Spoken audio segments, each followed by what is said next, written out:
Hello दोस्तों, आप सभी का स्वागत है हमारे बालाजी जी के एजुकेशन में। तो आज हम संविधान की प्रस्तावना यानी कि प्रीएम्बल टू द कॉन्स्टिट्यूशन से टॉप 20 क्वेश्चन लेकर आए हैं आपके लिए, जो एग्जाम में बेहद ही पूछे जाते हैं। ठीक है, तो इन्हें एकदम ध्यान से पढ़ ले। ओके, चलिए क्वेश्चनों की तरफ बढ़ते हैं। शिक्षा भविष्य का पासपोर्ट है कि शिक्षा भविष्य का पासपोर्ट है क्योंकि आने वाला कल उन्हीं का है जो आज इसकी तैयारी करते हैं। ठीक है, चलिए क्वेश्चनों की तरफ बढ़ते हैं बिना देरी किए। तो हमारा पहला क्वेश्चन है, निम्न में से किसे संविधान की आत्मा के रूप में परिभाषित किया गया है। चलिए दोस्तों, इस क्वेश्चन का आंसर बताइए। तो दोस्तों, इस क्वेश्चन का राइट आंसर हो जाएगा ऑप्शन नंबर डी, प्रस्तावना को संविधान की आत्मा के रूप में परिभाषित किया गया है। ठीक है, अब एक क्वेश्चन इसमें और बन सकता है कि संविधान की प्रस्तावना को आत्मा के रूप में किसने परिभाषित किया। तब दोस्तों इस क्वेश्चन का आंसर हो जाएगा ठाकुरदास भार्गव। ठीक है, ठाकुरदास भार्गव। ओके, अगले क्वेश्चन की तरफ बढ़ते हैं। अगला क्वेश्चन है हमारा, संविधान निर्माताओं के दर्शन और आदर्श संविधान में हम कहाँ देख सकते हैं। चलिए बताइए दोस्तों इस क्वेश्चन का आंसर। तो दोस्तों इस क्वेश्चन का आंसर हो जाएगा ऑप्शन नंबर सी, प्रस्तावना को हम संविधान निर्माताओं के दर्शन और आदर्श में देख सकते हैं। ठीक है, ऐसे भी क्वेश्चन घुमा करके पूछ सकते हैं। चलिए अगले क्वेश्चन की तरफ बढ़ते हैं। अगला क्वेश्चन है हमारा, लोकप्रिय प्रभुसत्ता क्या है। ठीक है, चलिए बताइए इस क्वेश्चन का आंसर। तो दोस्तों इस क्वेश्चन का आंसर ऑप्शन नंबर बी, जनता के प्रतिनिधि का प्रभुत्व, जिसमें सरकार की सत्ता जनता द्वारा स्थापित की जाती है, चुनी जाती है। ठीक है, अगले क्वेश्चन की तरफ बढ़ते हैं। अगला क्वेश्चन है हमारा, वह प्रथम देश कौन सा है जिसने प्रस्तावना को संविधान में लिखित रूप से शामिल किया है। तो चलिए दोस्तों इस क्वेश्चन का आंसर बताइए। तो दोस्तों इस क्वेश्चन का आंसर हो जाएगा ऑप्शन नंबर ए, अमेरिका यानी कि यूएसए। ठीक है, जिसने प्रस्तावना को संविधान में लिखित रूप से शामिल किया सबसे पहले। ओके, चलिए अगले क्वेश्चन की तरफ बढ़ते हैं। अगला क्वेश्चन हमारा, भारतीय लोकतंत्र के आदर्शों को संविधान में कहाँ देख सकते हैं। ठीक है, चलिए इस क्वेश्चन का आंसर बताइए। इस क्वेश्चन का आंसर हो जाएगा ऑप्शन नंबर ए, प्रस्तावना में देख सकते हैं। अगला क्वेश्चन है हमारा, हमारे संविधान की प्रस्तावना में से किसका उल्लेख नहीं किया गया है। चलिए बताइए इस क्वेश्चन का आंसर। तो दोस्तों इस क्वेश्चन का आंसर हो जाएगा ऑप्शन नंबर डी, वयस्क मताधिकार। ठीक है, अगले क्वेश्चन की तरफ बढ़ते हैं। अगला क्वेश्चन है हमारा, संविधान के लागू होने के समय निम्नलिखित में से कौन सा प्रस्तावना में शामिल नहीं था। ठीक है, तो चलिए दोस्तों इस क्वेश्चन का आंसर बताइए।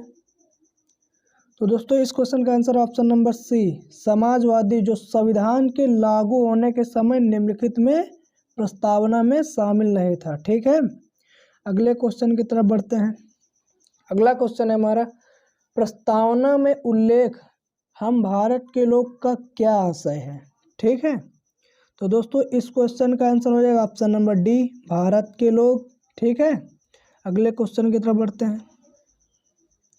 अगला क्वेश्चन है हमारा, भारतीय संविधान के प्रस्तावना में उल्लेखित बंधुत्व का क्या अर्थ है।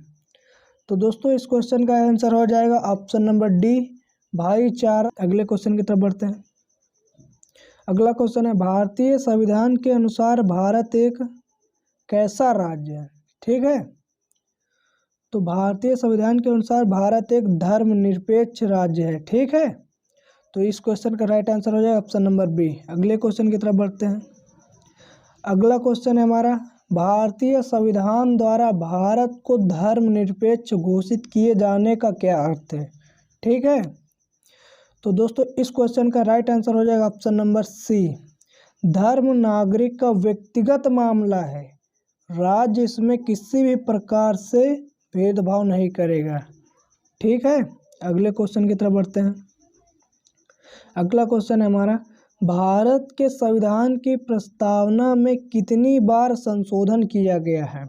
इम्पोर्टेंट क्वेश्चन है। ठीक है, तो बता दे ऑप्शन नंबर सी, एक बार संविधान की प्रस्तावना में संशोधन किया गया है। अगले क्वेश्चन की तरफ बढ़ते हैं। अगला क्वेश्चन है हमारा, संविधान की प्रस्तावना में भारत को निम्नलिखित में से किस रूप में घोषित किया गया है? चलिए दोस्तों इस क्वेश्चन का आंसर बताइए। तो दोस्तों इस क्वेश्चन का आंसर हो जाएगा ऑप्शन नंबर डी, एक प्रभुत्व संपन्न समाजवादी पथ निरपेक्ष लोकतांत्रिक गणराज्य, जो संविधान की प्रस्तावना में भारत को घोषित किया गया था। ठीक है, इस क्वेश्चन का राइट आंसर है ऑप्शन नंबर डी। अगले क्वेश्चन की तरफ बढ़ते हैं। तो अगला क्वेश्चन है हमारा, निम्न में से किसने संविधान सभा के समक्ष उद्देश्य का प्रस्ताव पेश किया था? ठीक है, तो इस क्वेश्चन का राइट आंसर हो जाएगा option number A, Jawaharlal Nehru. ठीक है, अगले क्वेश्चन की तरफ बढ़ते हैं। अगला क्वेश्चन है हमारा, इनमें से किस संविधान संशोधन के द्वारा प्रस्तावना में समाजवादी पथनिरपेक्ष और अखंडता शब्दों को जोड़ा गया था? तो इस क्वेश्चन का राइट आंसर हो जाएगा ऑप्शन नंबर सी, 42वां संविधान संशोधन, जो कि 1976 में हुआ था, जिसमें समाजवादी पथनिरपेक्ष और अखंडता का शब्दों को जोड़ा गया था। ठीक है, अगले क्वेश्चन की तरफ बढ़ते हैं। अगला क्वेश्चन है हमारा, भारतीय संविधान की प्रस्तावना में निम्नलिखित में से किस अभिव्यक्ति का प्रयोग नहीं किया गया है? तो चलिए बताइए दोस्तों इस क्वेश्चन का आंसर। तो दोस्तों इस क्वेश्चन का आंसर हो जाएगा ऑप्शन नंबर डी, संघीय। ठीक है, अगले क्वेश्चन की तरफ बढ़ते हैं। अगला क्वेश्चन है हमारा, प्रस्तावना का वह कौन सा गुण है जो यह कहता है कि कोई भी नागरिक किसी अन्य नागरिक का अनादर ना करे? चलिए बताइए दोस्तों इस क्वेश्चन का आंसर। तो दोस्तों इस क्वेश्चन का आंसर हो जाएगा ऑप्शन नंबर डी, बंधुत्व। तो चलिए अगले क्वेश्चन का तरफ बढ़ते हैं। ठीक है, अगला क्वेश्चन है हमारा, भारत का संविधान भारत को निम्नलिखित रूप में घोषित करता है। चलिए बताइए इस क्वेश्चन का आंसर।